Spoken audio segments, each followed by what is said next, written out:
Bueno, gracias, doctor Celis, por esa presentación. Gracias a todo el equipo de Oftalmoláser.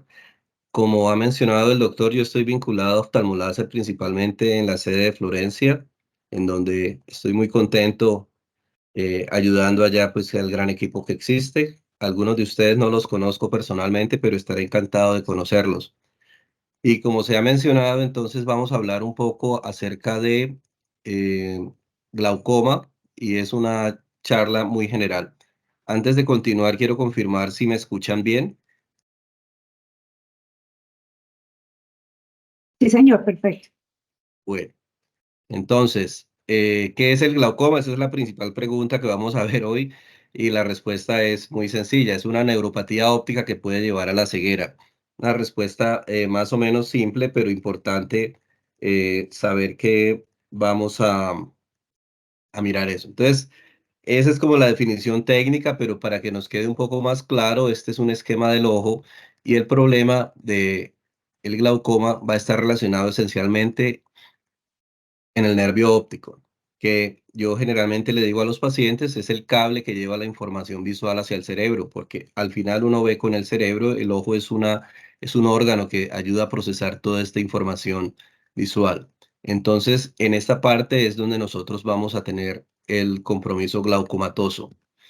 Y pues para que entendamos un poquito más, aquí vemos en el lado izquierdo está claramente marcado el nervio óptico sano, que se ve rosado, se ve pues muy saludable y en el centro se ve una pequeña área pálida, que es lo que nosotros llamamos la excavación, eso es normal, y lo comparamos con este otro nervio óptico que tiene glaucoma en el cual se ve que hay una palidez, ya no está rosado como veíamos acá, y esa excavación central ha aumentado notablemente. Eso es lo que sucede en el glaucoma y entre este nervio óptico sano y el nervio glaucomatoso generalmente pasan muchos años, así como vamos a ver aquí en esta animación en la cual a través del tiempo se van produciendo algunos cambios allí en el tejido neural. Al final esto es tejido nervioso y por eso es que es irreversible. Van viendo ustedes como la parte central se va volviendo más pálida y los vasos se van desplazando hacia afuera. Eso quiere decir que se ha perdido el tejido neural que está allí rodeando la parte del anillo neuroretinal. Esto también ha estado relacionado con un problema específico que tiene que ver con la circulación del tejido, del líquido dentro del ojo. Entonces, eso hace que aumente la presión, como vemos allí, y esto afecta directamente el nervio óptico. Va a generar este tipo de cambio que nosotros generalmente mencionamos como visión en túnel. Eso es lo que clásicamente está descrito. Entonces el paciente va perdiendo la visión. Esto es como muy descriptivo, muy general, pero lo que sabemos al final es que definitivamente no es solamente eso. Como vemos aquí en esta diapositiva, vemos una visión normal y vemos la famosa visión en túnel. Sin embargo, hay otro tipo de complicaciones que pueden aparecer, como esta parte de visión borrosa alrededor de ese túnel. No necesariamente que se vea pues oscuro o que hayan unas manchas en el campo visual y como nuestro cerebro tiene alguna facilidad o una plasticidad, hace que estas imágenes se vayan rellenando y probablemente el paciente no percibe lo que está viendo mal. Entonces, por eso es que decimos que esta es una enfermedad asintomática. Y por eso es que es importante que con el control oftalmológico nosotros podamos tratar de detectar esto a tiempo para evitar que esto suceda. Entonces vemos que son diferentes manifestaciones de la enfermedad.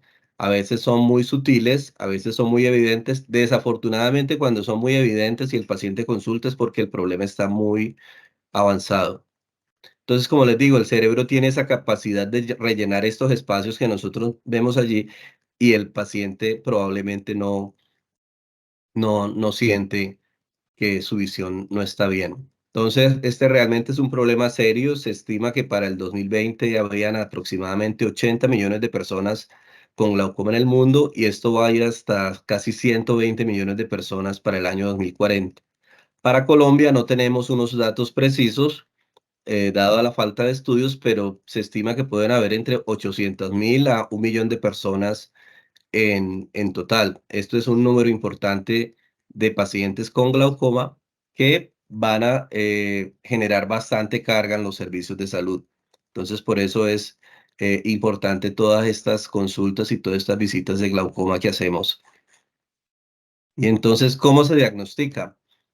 Pues generalmente el paciente debería ir a que le hagan un chequeo general de sus ojos y pues ojalá este fuera el resultado, decir que todo luce muy bien y pues que el paciente a veces se queja de alguna cosa que es mínima, pero por lo menos que se estén revisando. La única forma que tenemos es revisando con el oftalmólogo o con algunos modelos de inteligencia artificial que no están disponibles todavía. Entonces, el consejo es que siempre las personas mayores de 40 años se deben revisar por lo menos una vez al año.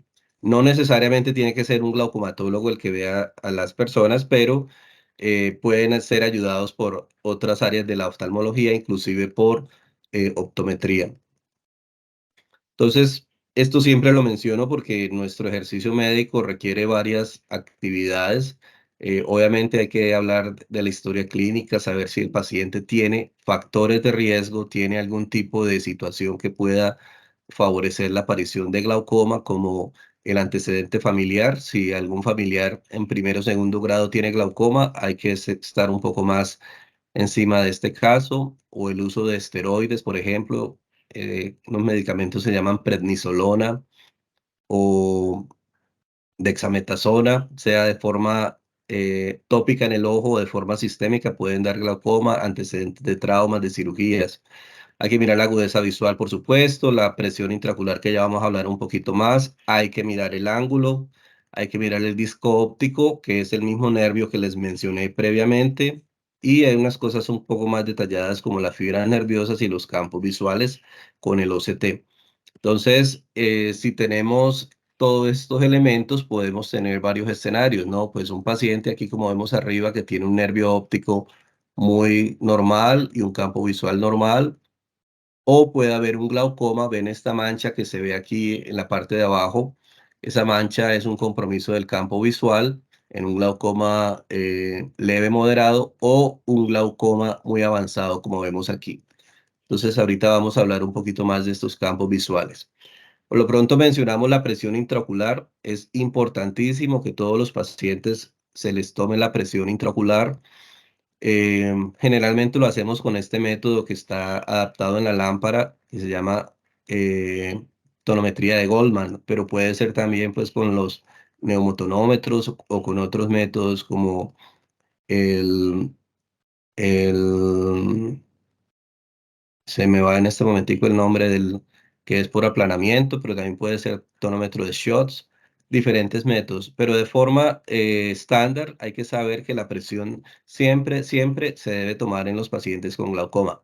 Ahora, otro mensaje, el glaucoma no siempre está relacionado con aumento de la presión intraocular, porque hay un tipo de glaucoma que se llama glaucoma de presión normal. Entonces, es algo pues un poco más sofisticado, pero en general hay que tomar la presión, sobre todo porque este es el único método que tenemos para modificar en el paciente que tiene glaucoma. Y hacia el control de la presión intraocular es que está orientado todo lo que hacemos, sean las gotas, el láser o la cirugía, como lo vamos a ver más adelante. El otro método de medición de la presión intraocular es el tonopen, que es simplemente dar unos toquecitos y es un aparato electrónico para medir la presión.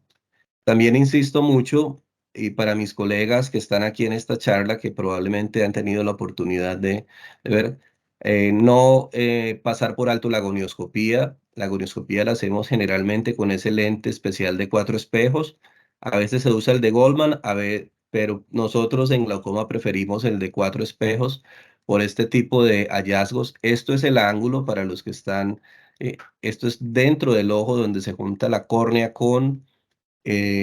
la córnea con la esclera y allí confluye el iris. Entonces, uno a veces puede pasar por alto un glaucoma de ángulo estrecho o pensar, digamos, que es un glaucoma de ángulo de ángulo abierto, intentar hacer el láser allí, cómo se va a ver, pero realmente el ángulo está un poco más escondido. Entonces, yo insisto bastante, yo tengo la fortuna de ser profesor en la Universidad del Valle del área de oftalmología y parte del entrenamiento que yo insisto mucho con los residentes es en que hagan una muy buena gonioscopía. En buenas manos, esto no gasta más de 15 segundos por ojo. Entonces, sobre todo para mis colegas, los que están aquí en la charla, insistir sobre la gonioscopía con el lente adecuado de 4 espejos para tener una mejor valoración del paciente. Entonces, llegamos a la situación en que sospechamos que el paciente tiene glaucoma, entonces ese es un diagnóstico, sospecha de glaucoma para que lo entendamos. Eventualmente los pacientes, inclusive los mismos médicos nos preguntamos, bueno, ¿hasta cuándo va a ser el paciente sospechoso? Pues el paciente puede seguir con su diagnóstico de sospecha de glaucoma pues toda la vida.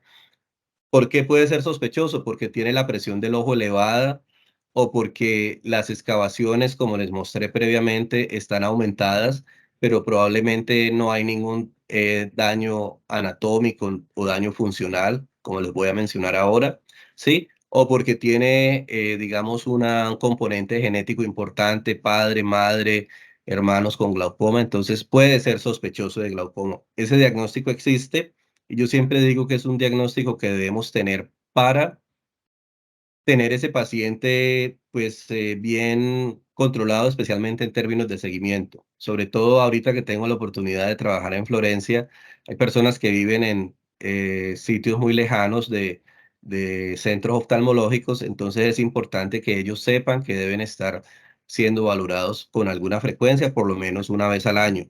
Máximo, en el peor de los escenarios, 2 años, porque a veces el paciente va y vuelve y encontramos glaucoma. Pero bueno, entonces digamos que ya sospechamos que el paciente tiene glaucoma cuando lo examinamos en el consultorio y entonces ordenamos unos campos visuales, que esto yo sí creo que tanto los que estamos en el área médica asistencial y los administrativos están familiarizados con este examen. Entonces se toman campos visuales y generalmente deben aparecer así. Si ustedes ven, aquí esto tiene un puntico negro mínimo, eso se llama la mancha ciega fisiológica. Todas las personas tenemos eso porque por ahí es donde entran las fibras al nervio óptico, es decir, por ahí no vemos, pero ese es el único sitio que debe ser ciego, entre comillas, o pues que no debe tener visión. Entonces, estos son unos campos visuales normales porque todo está blanquito, todo está claro. Y lo que sucede cuando tenemos glaucoma es este tipo de cosas. Aquí vemos que el mismo campo visual, esta era la mancha que habíamos visto antes, la mancha ciega fisiológica, bien pequeña, pero toda esta área del campo visual se comprometió. Esto es lo que se llama un escotoma arqueado superior que se proyecta desde la mancha ciega, un poco técnico. ¿Esto qué significa en términos generales? Que el paciente perdió la visión en la parte superior de su campo visual. Es decir, que si él mira para arriba, él no va a ver eh, lo que esté arriba. Puede ser un tope, puede ser el borde de una puerta y el paciente se puede golpear. Si esto sucede en la parte de abajo, pues va a ser mucho más complicado para el paciente porque él no va a ver los escalones bien, no va a ver las piedras y se puede tropezar y se puede caer. Entonces ya empezamos a saber que el paciente tiene compromiso de su visión y tiene compromiso pues de su calidad de vida, obviamente por el compromiso de la visión. Entonces para esto sirven los campos visuales. Nos muestran la parte funcional del ojo. No sé si hasta ahora hay algún tipo de pregunta o comentario dentro del auditorio. No, señor. No. Perfecto. Entonces, esa es la parte funcional, la parte de cómo está funcionando la visión. Pero también nosotros debemos evaluar la parte estructural, es decir, cómo se ha comprometido el nervio óptico. Y aquí estamos hablando de una estructura, volvemos a ver otra vez aquí el bonito nervio óptico. Esa es una estructura que mide entre 1,5 a 2,5 milímetros de diámetro. Es decir, es muy, muy pequeña y pues obviamente nosotros en oftalmología estamos entrenados para verlo, pero este examen de OCT nos permite medir con mucho más detalle. Estamos hablando de micras, es decir, una milésima de un milímetro una serie de estructuras que están allí. Especialmente le ponemos atención a algo que se llama la capa de fibras nerviosas. Ustedes lo van a ver como RNFL en algunos exámenes, Nerve Five Layer. Entonces, es importante esto porque nos ayuda a complementar. Aquí tengo que hacer un comentario eh, que me parece importante y de agradecimiento a Oftalmoláser, que lleva este aparato hasta Florencia, desde Neiva hasta Florencia, y pues allá va Janet, a quien conozco. Y yo creo que esto que hace Oftalmoláser es algo fantástico porque no se ve en todas las instituciones. Trasladar estos equipos tan delicados pues tiene su riesgo, pero lo que se está buscando es beneficiar al paciente. Y creo que está muy bien enfocado lo que hace Oftalmoláser, tratando de proveer este tipo de tecnología a los pacientes que están allá. Obviamente se usa también para retina, pero pues desde la perspectiva de glaucoma me parece valiosísimo y digo, desde mi lado aplaudo que se hagan este tipo de iniciativas en el área administrativa. Entonces, ya uno con los campos visuales y con el OCT de nervios ópticos, pues uno ya puede entonces tener más información para integrarla y determinar si el paciente tiene o no tiene glaucoma o si requiere seguimiento. El seguimiento también es fundamental en los pacientes con glaucoma, así sea para sospecha o para los que están diagnosticados y para el manejo. Esta es una enfermedad crónica. Detalle aquí muy curioso, no sé si ustedes alcanzan a ver, aquí hay una manchita roja muy sutil, muy pequeña. Esta manchita roja es una hemorragia del disco óptico, que es un gran signo que nos indica que muy probablemente este paciente tiene glaucoma y está apenas en su fase inicial. Para terminar de entender este OCT es relativamente fácil, pues obviamente tiene muchísimas cosas detrás, pero entonces tiene como el semáforo de colores, verde, amarillo y rojo. Si está verde, pues quiere decir que comparado con la población normal está bien. Si está amarillo, que está como ahí en el límite, y si está rojo es porque hay que prestarle atención a eso. Obviamente esto hay que interpretarlo en el contexto clínico, ¿no? Pero es para que entendamos, porque a veces las personas que están en el área administrativa les pueden consultar, les pueden preguntar, y eso a mí me parece válido. Obviamente, pues los que estamos en el área médica tenemos pues la responsabilidad final, pero es muy bueno que las personas tengan esa capacidad de orientar adecuadamente a los pacientes. Y como les mencionaba, entonces ya corresponde pues a nosotros los oftalmólogos integrar toda esa información, lo que le preguntamos al paciente, lo que el paciente siente, lo que nosotros encontramos en el examen físico, lo que se ve en los exámenes, en este caso la tomografía y el campo visual, y tratar de integrar todo eso pues para dar nuestra mejor recomendación a los pacientes. Aquí falta un examen que no he mencionado que se debe hacer por lo menos una vez, que es la paquimetría. La paquimetría es el grosor de la córnea y ese solito es un factor de riesgo para tener glaucoma. Es decir, si el grosor de la córnea es muy delgado, entonces es un factor de riesgo y nos toca tener un poco más de precaución con esos pacientes. Entonces, resumiendo, los exámenes que de forma estándar haríamos sería paquimetría, es decir, grosor de la córnea, campos visuales y OCT de nervios ópticos. Tener en cuenta que es de nervios ópticos para glaucoma, porque también se puede hacer de mácula. Entonces, ya viendo la definición de glaucoma y ya viendo pues el diagnóstico, tanto el examen médico como los exámenes eh, que se pueden ordenar, vamos a definir qué tratamiento se hace. Entonces, también es relativamente sencillo. Hay tres formas de tratar el glaucoma. Uno, tratamiento médico, que generalmente son gotas. Otro, el tratamiento con láser. Y finalmente el tratamiento con cirugía. Entonces tampoco nos vamos a enredar mucho aquí. A veces el paciente llega preguntando, y yo necesito que me opere del glaucoma o si hay un tratamiento quirúrgico para el glaucoma. Por supuesto que lo hay, pero eso no es según demanda del paciente, sino según el estado en el que el paciente se encuentre. Entonces, preferiblemente los pacientes con glaucoma deberían ir primero con tratamiento médico. Eso era lo que decían las guías hasta hace unos 5 años, pero actualmente se sabe que el láser, y estoy hablando de la trabeculoplastia selectiva con láser, es una primera opción muy válida. Aprovecho aquí y menciono pues que ustedes en Neiva tienen la fortuna de tener el equipo del SLT, trabeculoplastia selectiva con láser. Los invito a que de manera pues muy juiciosa puedan considerar también llevar ese equipo de láser a Florencia para que podamos proveer este tipo de tratamiento, porque ya no es segunda línea, sino que es primera línea y estaríamos haciendo cambios muy significativos en la calidad de vida de los pacientes en Florencia. Voy a hablar un poquito más de eso adelante, pero pues ya les quiero introducir esa idea. Entonces, realmente, tratamiento con gotas, pues por allá en el 78 apareció el timolol.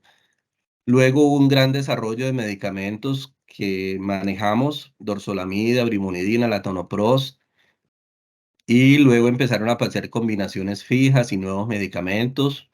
Y ahora estamos en un estado en que hay unos medicamentos muy buenos, muy modernos, pero todavía no están disponibles en Colombia. Entonces, lo que yo veo en la consulta, me imagino que es algo similar en Neiva, es que a pesar de que les formulamos los medicamentos, los pacientes no los reciben pues por su entidad aseguradora y eso es un grave problema, ¿no? Pero para que entendamos, el primer grupo de tratamientos se llaman análogos de prostaglandinas y ustedes los reconocen porque terminan en prost, por prostaglandinas. Entonces está el latanoprost, travoprost, bimatoprost, tafluprost. No hay necesidad de saber mucho, sepamos que el principal medicamento es el latanoprost y ese es el que nos va a ayudar bastante a controlar la presión. Está también el timolol, que desde mi perspectiva, pues ya no es un medicamento de primera ni de segunda línea, pero es muy frecuente y pues debido a que es barato, entonces se consigue bastante y hay pacientes que se manejan con timolol. Yo preferiría que tuvieran otro tipo de manejo, pero hay que entender la situación socioeconómica de nuestro país. Pero no es como la mejor elección, sí es como estar pues tratando la presión solamente con un beta bloqueador, que eso se hacía hace 20 o 30 años, cuando ahorita hay muchos medicamentos nuevos. Entonces es para que lo entendamos. Cuando yo hablo de glaucoma, trato de hacer un símil em, con la hipertensión arterial, pues para que más o menos entendamos lo importante que es. También esto tiene que ver con la adherencia. A veces los pacientes se aplican por 3 meses porque así decía la fórmula, se dejan de aplicar hasta que vuelven, le dan una nueva fórmula. Entonces, en el imaginario nuestro y en el de ellos, y ahí es donde ustedes deben ayudar bastante, es una persona con hipertensión arterial no se toma el tratamiento por 2 meses, suspende, luego vuelve porque le da un infarto y se muere, o le da un ACV y se muere. Esto puede pasar lo mismo, el tratamiento con gotas es constante. Y yo siempre les digo, hasta que un oftalmólogo como yo o como mis colegas que están en Neiva o en Florencia o en donde esté, que sea un oftalmólogo el que le diga no se apliquen más los medicamentos. De lo contrario, los debería recibir de forma continua. Y en esa parte es importante la educación. Tenemos otro medicamento muy importante que es la brimonidina, que es de otra clase, y tenemos otro grupo de medicamentos que es la dorzolamida, brinzolamida. También existen combinaciones de los medicamentos, como vemos por aquí, por ejemplo, el COSOP, que estimuló el dorsolamida. Cualquier tipo de combinaciones existe. Esto está diseñado para mejorar la adherencia y la calidad de vida. Pero aquí lo más importante, o sea, pueden haber mil. Lo más importante es que el paciente, si uno le formula el medicamento, primero que se lo entreguen en la entidad aseguradora y segundo que el paciente se lo aplique, porque hay dos factores. O no se lo aplican porque no lo tienen y no lo pueden conseguir por cuestiones económicas o porque el paciente se le olvida o porque no está interesado. Entonces, esta cuestión de la adherencia es bien, bien importante y enfatizo aquí la ayuda que nos pueden dar desde la parte administrativa, porque todos pueden aconsejar a un paciente con glaucoma acerca pues del tratamiento, acerca pues de su condición. Esto no es solamente del interés del área asistencial o médica. Y me parece bien importante que en este tipo de charlas tengamos esa oportunidad de reforzar este tipo de cosas. Ese es el tratamiento que les mencionaba. Hay diferentes nombres, generalmente terminan en T, se llama trabeculoplastia. Hay varios tipos de tratamiento, el ALT, el SLT, el MLT, no nos vamos a confundir. Quedémonos con el nombre SLT o TSL, que es esencialmente lo mismo. Se llama trabeculoplastia selectiva con láser. Entender que este es un tratamiento diferente de los otros tipos de tratamientos con láser que se hacen en glaucoma. Aquí estamos hablando de glaucoma primario de ángulo abierto, principalmente, ¿sí? Porque se pueden hacer iridotomías, se pueden hacer capsulotomías, se puede hacer inclusive cirugía refractiva con láser, se pueden hacer tratamientos en retina para láser, pero este es muy específico para glaucoma, se llama trabeculoplastia selectiva con láser y ese equipo lo tienen ustedes allá en Neiva. De nuevo, les envío el mensaje, consideren que este equipo lo podamos trasladar eventualmente al menos cada 2 meses a Florencia para beneficiar a muchos pacientes. Este tratamiento de trabeculoplastia selectiva con láser es de primera línea y sirve mucho precisamente en escenarios como el nuestro, donde por motivos económicos no reciben los medicamentos y por motivos geográficos ellos no pueden estar yendo tanto a controles. Entonces, al que le funciona este tratamiento, le funciona y le va muy bien. Hay algunos pacientes que no le va a funcionar. Entonces, de nuevo, es este de la mitad, SLT o TLS o TSL, como lo quieran poner, trabeculoplastia selectiva con láser. Aquí les voy a mostrar un pequeño video a mí me parece precioso, es muy sutil lo que se va a ver, porque esto es microscópico, ven esta luz roja, ese es el láser, y ven unos punticos blancos que van saliendo, son unas supuestas burbujas.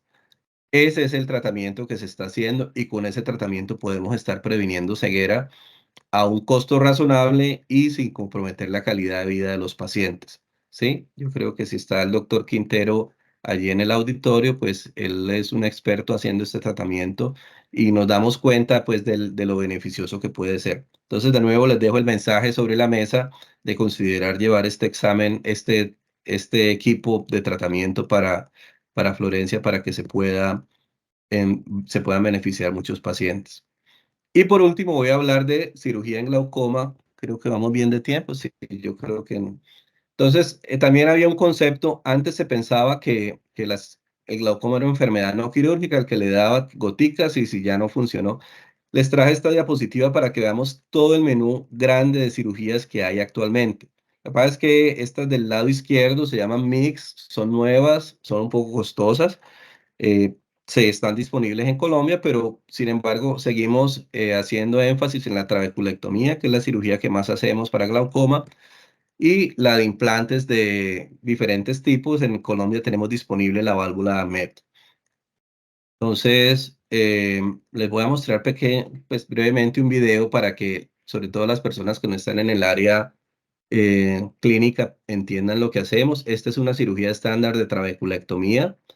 Al paciente se le abre una pequeña ventanita, como le decimos, para explicar a los pacientes, o es este corte que estamos haciendo allí para hacer la filtración. Se levanta el flap. El flap es eso, es un colgajo, pues ese es el término técnico. Entramos al ojo y se va a cortar un pedacito interno para que el líquido que está dentro del ojo pueda filtrar. Mira, ahí estamos entrando al ojo y ven cómo sale el líquido, ese es el humor acuoso. Ahí se trata de hacer la filtración. Y el paciente, pues, con esto se controla la presión, funciona muy bien en la mayoría de las veces. Sin embargo, ya con el tiempo va disminuyendo la eficacia. Se cierra otra vez, eso no se deja tan templado para que filtre y se va afrontando la conjuntiva. Esta cirugía es estándar, se hace creo que en casi toda Colombia y es muy efectiva para hacer. Esta cirugía la hemos hecho varias veces allá en Florencia, donde pues, me parece que hay un equipo quirúrgico muy bueno tanto en la parte humana como en la parte técnica. Y otra cirugía que funciona muy bien para glaucoma es el implante valvular. Estas foticos nos muestran aquí, es todo esto, miren lo grande que es la válvula, es casi del tamaño de la córnea y eso hay que ponerlo por allá debajo de la conjuntiva metida en el cuadrante superotemporal. Aquí les muestro el video, pues que es un poco más descriptivo, un poco más dispendiosa porque miren que hay que traccionar bastante el ojo y vamos a poner un dispositivo muy, muy grande dentro del ojo. Eh, Hace la última vez que estuve en Florencia, implantamos dos de estas válvulas en pacientes que necesitaban esto. No sé si mi información es inadecuada o no, pero creo que es la primera vez que este tipo de cirugía se hace allá en Florencia y se hace pues creo que en el Caquetá. Entonces, pues muy contento de poder ayudar. Miren, esta es la válvula que le digo que es grande y esa va a estar depositada por allá en el cuadrante supratemporal. Y ese tubito de plástico de silicón se va a poner dentro del ojo. Ya vamos a ver viendo, vamos a seguir viendo. Y como les mencionaba, pues para mí me genera, es motivo de orgullo, pues no sé si estoy equivocado y la información que tengo es inadecuada, pero creo que es la primera vez que se le pudo ayudar a pacientes con este tipo de cirugía allá. Y pues parte de la idea, y respondiendo a la invitación del doctor Celis, es tratar de pues llevar un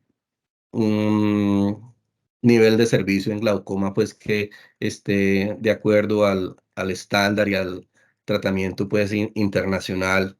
Obviamente en las partes nacionales lo hacemos, pero pues mi idea es tratar de poder llevar a estos pacientes a un estado de prevención de ceguera. Tengo que mencionar también que allá he visto casos muy avanzados, he visto casos en los cuales los pacientes, pues desafortunadamente no hay mucho que ofrecer, pero en general pienso que podemos beneficiar muchas personas. Aquí vemos, este es importante, aquí se está construyendo un túnel para cubrir el tubo, pero ustedes van a escuchar tanto la parte administrativa como asistencial y el banco de ojos que vamos a solicitar un injerto de esclera, porque en este paciente es un niño, yo prefiero que en estos pacientes se recubra el tubo con esclera para evitar exposición y para evitar pues que el paciente tenga una complicación. Entonces, por ese motivo, estos pacientes requieren del banco de ojos tejido de esclera.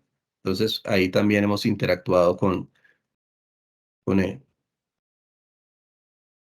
Y esto es lo último que quiero mencionar en estos 3 minutos, y me parece lo más importante de esta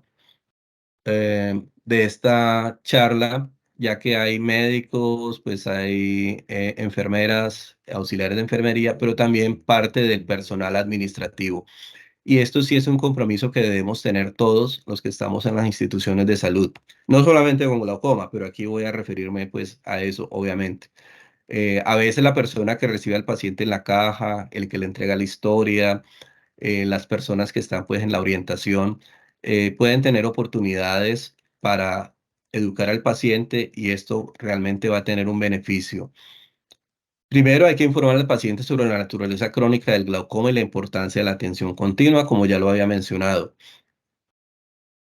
Uno, en glaucoma también lo había mencionado, la adherencia al tratamiento es súper importante. Hay que enfatizar la necesidad de seguir las indicaciones médicas y esto generalmente tiene que ver con la aplicación de los medicamentos. Desafortunadamente lo hemos vivido, lo estamos viviendo, los pacientes no les entregan los medicamentos.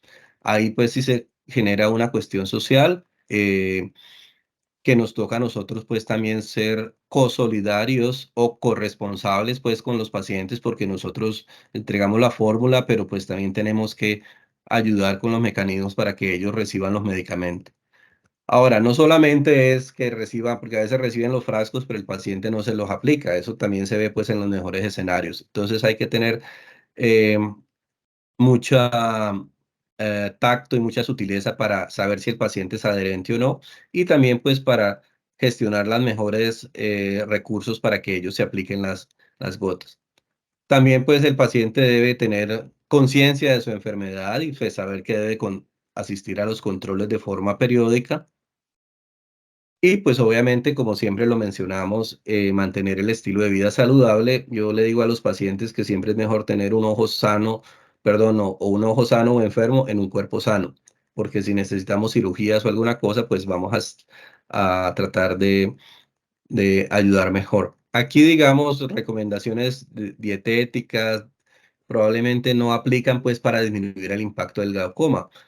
Tampoco si fuma o no fuma, obviamente eso compromete la salud y la microcirculación, pero no hay un impacto directo. Se han tratado de relacionar alimentos como el café, por ejemplo, pero no hay una evidencia que uno le diga definitivamente haga esto para que mejore la parte del glaucoma.